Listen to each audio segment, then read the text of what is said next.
Hey guys, welcome back to my YouTube channel. I hope you all are good. Yes, ಯಾರೆಲ್ಲ ಮಾಸ್ಟರ್ಸ್ನ complete ಮಾಡ್ಕೊಂಡಿದ್ದೀರಾ, ಜೊತೆಗೆ ಯಾರೆಲ್ಲ ಈಗ ಮಾಸ್ಟರ್ಸ್ನ ಮಾಡ್ಕೊಳ್ತಾ ಇದ್ರ, ಸೊ ಅಂಥವ್ರಿಗೆ ಇದೊಂದು ಒಳ್ಳೆ ನ್ಯೂಸ್ ಅಂತಲೇ ಹೇಳ್ಬಹುದು. ಬಿಕಾಸ್ ಕೆಸೆಟ್ ಎಕ್ಸಾಮ್ಗೆ ಕಾಲ್ಫರ್ ಆಗಿದೆ. ಸೊ ತುಂಬ ಜನ ಆಸ್ಪಿರೆಂಟ್ಸ್ಗಳು ತುಂಬ ಸಲ ಟ್ರೈ ಮಾಡಿರ್ತೀರ ಕೂಡ ಕೆಸೆಟ್ ಎಕ್ಸಾಮ್ಗೆ ಅಪ್ಲಿಕೇಶನ್ ಹಾಕಿ ಬರೆದು 1-2 ಮಾರ್ಕ್ಸ್ಗಳಲ್ಲಿ ಅಥವಾ ಕಟ್ ಆಫ್ ಏನು ಮಾರ್ಕ್ಸ್ ನಿಲ್ಸಿರ್ತಾರೆ, ಸೊ ಅದಕ್ಕಿಂತ 2 ಮಾರ್ಕ್ಸ್ ಕಡಿಮೆನೋ ಅಥವಾ 4 ಮಾರ್ಕ್ಸ್ ಕಡಿಮೆನೋ ಮಾಡಿಕೊಂಡು ಕೆಸೆಟ್ ಎಕ್ಸಾಮ್ನ ಕ್ಲಿಯರ್ ಮಾಡ್ಕೊಳ್ಳೋಕ್ಕಾಗದೆ ಸಫರ್ ಮಾಡಿರೋರು ತುಂಬ ಜನ ಸ್ಟೂಡೆಂಟ್ಸ್ಗಳು ಅಥವಾ ಆಸ್ಪಿರೆಂಟ್ಸ್ಗಳು ಇರ್ತೀರಾ.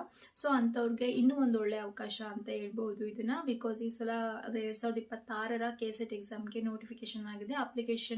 ಅಪ್ಲಿಕೇಶನ್ ಹಾಕ್ಲಿಕ್ಕೆ ಆನ್ಲೈನಲ್ಲಿ ಅರ್ಜಿಗಳು ಕೂಡ ಓಪನ್ ಆಗಿದೆ. ಸೊ ಎಸ್ ಆನ್ಲೈನ್ ಮೂಲಕ ಅರ್ಜಿ ಹಾಕ್ಲಿಕ್ಕೆ 10/8/2026 ಆಗಸ್ಟ್ 10ನೇ ತಾರೀಕಿಂದನೇ ಶುರು ಆಗಿದೆ ಅಪ್ಲಿಕೇಶನ್ ಹಾಕ್ಲಿಕ್ಕೆ ಕೊನೆಯ ದಿನಾಂಕ ಬಂದು 5/9/2026 ಅಂದ್ರೆ ಸೆಪ್ಟೆಂಬರ್ 5ನೇ ತಾರೀಕುವರೆಗೂ ಕೂಡ ನಿಮಗೆ ಅಪ್ಲಿಕೇಶನ್ ಹಾಕ್ಲಿಕ್ಕೆ ಅವಕಾಶ ಇರುತ್ತೆ. ಇನ್ನು ಎಕ್ಸಾಮ್ ಡೇಟ್ ಬಂದು 11/10/2026 ಅಂದ್ರೆ ಅಕ್ಟೋಬರ್ ಮಂತ್ 11th ನಿಮಗೆ ಈ ಒಂದು ಕೆಸೆಟ್ ಎಕ್ಸಾಮ್ನ ಡೇಟ್ ಫಿಕ್ಸ್ ಆಗಿದೆ.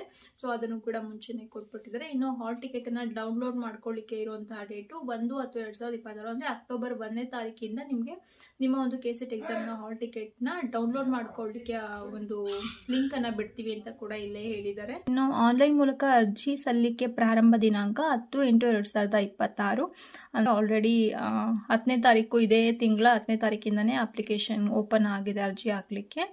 ಇನ್ನು ಆನ್ಲೈನ್ ಮೂಲಕ ಅರ್ಜಿ ಸಲ್ಲಿಸಲು ಕೊನೆಯ ದಿನಾಂಕ ಲಾಸ್ಟ್ ಡೇಟ್ ಬಂದು ನೆಕ್ಸ್ಟ್ ಮಂತ್ ಅಂದರೆ ಸೆಪ್ಟೆಂಬರ್ 5ನೇ ತಾರೀಕು ಲಾಸ್ಟ್ ಡೇಟ್ ಇದೆ. ನಿಮ್ಮ ಒಂದು ಫೀಸನ್ನು ಪೇ ಮಾಡಲಿಕ್ಕೆ ಅಂದರೆ ಆ ಒಂದು ಅಪ್ಲಿಕೇಶನ್ ಫೀಸನ್ನು ಪೇ ಮಾಡಲಿಕ್ಕೆ ಇರುವಂತಹ ಲಾಸ್ಟ್ ಡೇಟು ಸೆಪ್ಟೆಂಬರ್ 6ನೇ ತಾರೀಕು ಆಗಿರುತ್ತೆ. ಇನ್ನು ಹಾಲ್ ಟಿಕೆಟ್ ಬಿಡುಗಡೆ ದಿನಾಂಕ ಅಂದರೆ ನಿಮ್ಮ ಒಂದು ಕೆಸೆಟ್ ಎಕ್ಸಾಮ್ನ ಹಾಲ್ ಟಿಕೆಟ್ ಯಾವಾಗ ಬಿಡ್ತೀವಿ ಅಂತ ಇಲ್ಲೇ ಕೂಡ ಕೊಟ್ಟಿದ್ದಾರೆ. ಅಕ್ಟೋಬರ್ 1ನೇ ತಾರೀಕಿಂದ ಹಾಲ್ ಟಿಕೆಟ್ನ ನೀವು ಡೌನ್ಲೋಡ್ ಮಾಡ್ಕೊಳ್ಬೋದು ಅಫಿಷಿಯಲ್ ವೆಬ್ಸೈಟ್ನಲ್ಲಿ ಅಂತ ಕೊಟ್ಟಿದ್ದಾರೆ.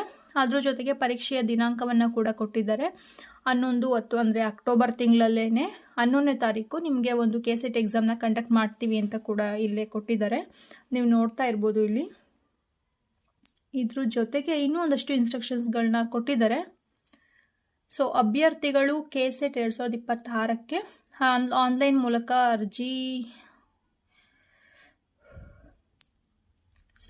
ಅಭ್ಯರ್ಥಿಗಳು ಕೆಸೆಟ್ 2026ಕ್ಕೆ ಆನ್ಲೈನ್ ಮೂಲಕ ಮಾತ್ರ ಅರ್ಜಿ ಸಲ್ಲಿಸಬಹುದು. ಯಾವುದೇ ಇತರ ನಮೂನೆಯಲ್ಲಿ ಅರ್ಜಿಯನ್ನು ಸ್ವೀಕರಿಸಲಾಗುವುದಿಲ್ಲ. ಕೆಇಎ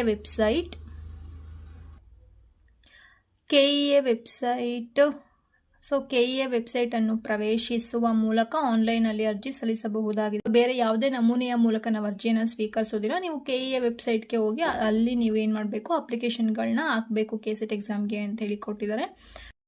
ಇಲ್ಲಿ ಫೀಸ್ ಸ್ಟ್ರಕ್ಚರ್ನ ಕೂಡ ಕೊಟ್ಟಿದ್ದಾರೆ. ಪರೀಕ್ಷಾ ಶುಲ್ಕ ಮತ್ತು ಪಾವತಿಸುವ ವಿಧಾನ ಅಂತ ಕೂಡ ಕೊಟ್ಟಿದ್ದಾರೆ.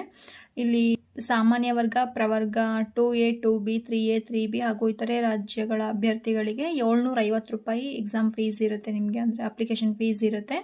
ಇನ್ನು ಪ್ರವರ್ಗ 1 SCA, SCA, SCB, SCC, ST, PWD ಮತ್ತು ತೃತೀಯ ಲಿಂಗ ಅಭ್ಯರ್ಥಿಗಳಿಗೆ 500 ರೂಪಾಯಿ ಪರೀಕ್ಷಾ ಶುಲ್ಕ ಇರುತ್ತೆ. ಸೊ ಇದನ್ನು ಕೂಡ ನೀವು ಕೆಇಎ ವೆಬ್ಸೈಟ್ನಲ್ಲಿ ಏನು ಅಪ್ಲಿಕೇಶನ್ ಹಾಕ್ತೀರ, ಸೊ ಅಲ್ಲೇ ಆನ್ಲೈನ್ ಪೇಮೆಂಟ್ಗೆ ಆಪ್ಷನ್ ಇರುತ್ತೆ. ಸೊ ನೀವು ಅಲ್ಲಿ ಆನ್ಲೈನ್ ಪೇಮೆಂಟ್ ಮಾಡಬೇಕಾಗತ್ತೆ.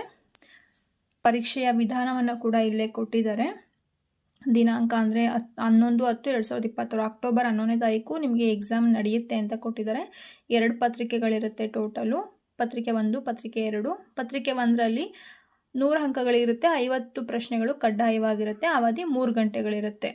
ಅಂದರೆ ಇಲ್ಲಿ ಏನು ಕೊಟ್ಟಿದ್ದಾರೆ ಅಂತ ಹೇಳಿದ್ರೆ ಅವರು 50 ಪ್ರಶ್ನೆಗಳು ಅಂದರೆ ಈಚ್ ಕ್ವಶನ್ಸ್ ಕ್ಯಾರಿ 2 ಮಾರ್ಕ್ಸ್ ಅಂದರೆ 100 ಅಂಕಗಳಿರುತ್ತೆ. 50 ಪ್ರಶ್ನೆಗಳಿರುತ್ತೆ. ಒಂದು ಪ್ರಶ್ನೆಗೆ 2 ಅಂಕ ಅಂದಂಗೆ 50 ಪ್ರಶ್ನೆಗೆ 100 ಅಂಕ ಆಗಿರುತ್ತೆ.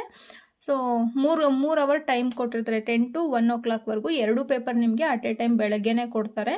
ಸೊ ನೀವು ಯಾವುದನ್ನ ಹೆಂಗಾದರೂ ಬರಿಬೋದು. ಪೇಪರ್ 1 ಫಸ್ಟ್ ಬರೆದು ಪೇಪರ್ 2 ಆಮೇಲಾದರೂ ಬರಿಬೋದು, ಅಥವಾ ಪೇಪರ್ 2ನ ಫಸ್ಟ್ ಬರೆದು ಪೇಪರ್ 1ನ ಆಮೇಲಾದರೂ ಬರಿಬೋದು, ನಿಮ್ಮ ಇಷ್ಟ. ಬಟ್ 2 ಪೇಪರ್ಗಳನ್ನ ಅಟ್ ಎ ಟೈಮ್ ಕೊಡ್ತಾರೆ.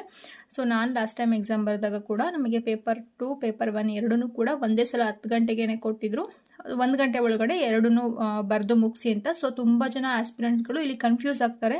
ಪೇಪರ್ 1, ಪೇಪರ್ 2 ಅದು ಸ್ವಲ್ಪ ಅಂದರೆ ಗಾಬರಿಲೂ ಕೂಡ ಇರ್ತಾರೆ ತುಂಬ ಜನ ಆಸ್ಪಿರೆಂಟ್ಸ್ಗಳು. ಸೊ ಅವ್ರುಗಳು ಕನ್ಫ್ಯೂಸ್ ಮಾಡಿಕೊಂಡು OMRನ ಪೇಪರ್ 1ಗೆ ಬರೆಯೋದು, 2ಕ್ಕೆ ಫಿಲ್ ಮಾಡೋದು, 2ಕ್ಕೆ ಫಿಲ್ ಮಾಡಬೇಕಾಗಿರೋದನ್ನ OMR 1ಕ್ಕೆ ಫಿಲ್ ಮಾಡೋದು. ಸೊ ಆ ಥರ ತುಂಬ ಜನ ಆ ಥರ ಮಾಡ್ತಾರೆ. ಸೊ ಕೇರ್ಫುಲ್ಲಾಗಿ ಓದ್ಕೊಳ್ಳಿ, ಕೇರ್ಫುಲ್ಲಾಗಿ ಎಂಟ್ರಿ ಮಾಡ್ಬೇಕಾರೆ ಆ ಥರ ಎಂಟ್ರಿ ಮಾಡಿ. ಇನ್ನು ಪೇಪರ್ 2 ಪತ್ರಿಕೆ 2 200 ಮಾರ್ಕ್ಸ್ಗೆ ಇರುತ್ತೆ.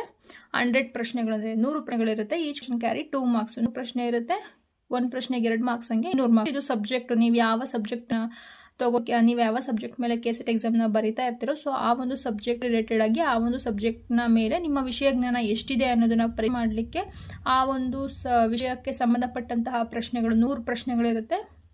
ಸೊ 100 ಪ್ರಶ್ನೆಗಳಿಗೂ ನೀವು ಉತ್ತರಿಸಬೇಕಾಗತ್ತೆ. ನಿಮ್ಮ ಕೇಪಬಿಲಿಟಿ, ನೀವು ಹೆಂಗೆ ಉತ್ತರಿಸ್ತೀರಾ, ಹೆಂಗೆ ಒಂದು ಪ್ರಶ್ನೆಗಳನ್ನ ಬರೀತೀರಾ ಅನ್ನೋದು ನಿಮ್ಮ ಕೇಪಬಿಲಿಟಿ. 200 ಮಾರ್ಕ್ಸಿಗೆ ಎಷ್ಟು ತೊಗೊಳ್ತೀರಾ ಅದು ನಿಮ್ಮ ಕೇಪಬಿಲಿಟಿ. ಟೋಟಲ್ಲು 300 ಮಾರ್ಕ್ಸ್ ಇರುತ್ತೆ. ಟೋಟಲ್ 300 ಮಾರ್ಕ್ಸ್ ಇರುತ್ತೆ. 150 ಪ್ರಶ್ನೆಗಳಿರುತ್ತೆ. ಈ ಕ್ವಶನ್ ಕ್ಯಾರಿ 2 ಮಾರ್ಕ್ಸ್ ಆಗಿರುತ್ತೆ. ಪೇಪರ್ 1ನಲ್ಲಿ 50 ಪ್ರಶ್ನೆ ಇರುತ್ತೆ, 100 ಅಂಕಕ್ಕೆ. ಒಂದೊಂದು ಪ್ರಶ್ನೆಗೆ 2 ಅಂಕ. ಪೇಪರ್ 2ನಲ್ಲಿ 200 ಅಂಕಕ್ಕೆ 100 ಪ್ರಶ್ನೆ ಇರುತ್ತೆ, ಒಂದೊಂದು ಪ್ರಶ್ನೆಗೆ 2 ಅಂಕ ಇರುತ್ತೆ. ವಿಷಯಗಳ ಬಗ್ಗೆ ಪ್ರಶ್ನೆಗಳನ್ನ ನಾವು ಕೇಳಿರ್ತೀವಿ. ಇನ್ನು ಪೇಪರ್ 2 ಅಥವಾ ವಿಷಯ ಪತ್ರಿಕೆ 2ರಲ್ಲಿ ಏನೇನೆಲ್ಲ ವಿಷಯಗಳಿಗೆ ಸಂಬಂಧಪಟ್ಟಂತೆ ಪ್ರಶ್ನೆಗಳನ್ನ ನಾವು ಕೇಳಿರ್ತೀವಿ ಅಂತ ಇಲ್ಲೇ ಕೊಟ್ಟಿದ್ದಾರೆ, ನೀವು ಓದ್ಕೋಬೋದು. ಮಾಸ್ಟರ್ಸ್ ಮಾಡಿದ್ದೀರಾ ಆಗ ಜಾಣ್ರೆ ಇರ್ತೀರಾ. ಸೊ ನಾನು ಹೇಳೋ ಅವಶ್ಯಕತೆ ಇರಲ್ಲ. ಸೊ ಹಂಗೆ ನೋಡಿ ಸಾಕು.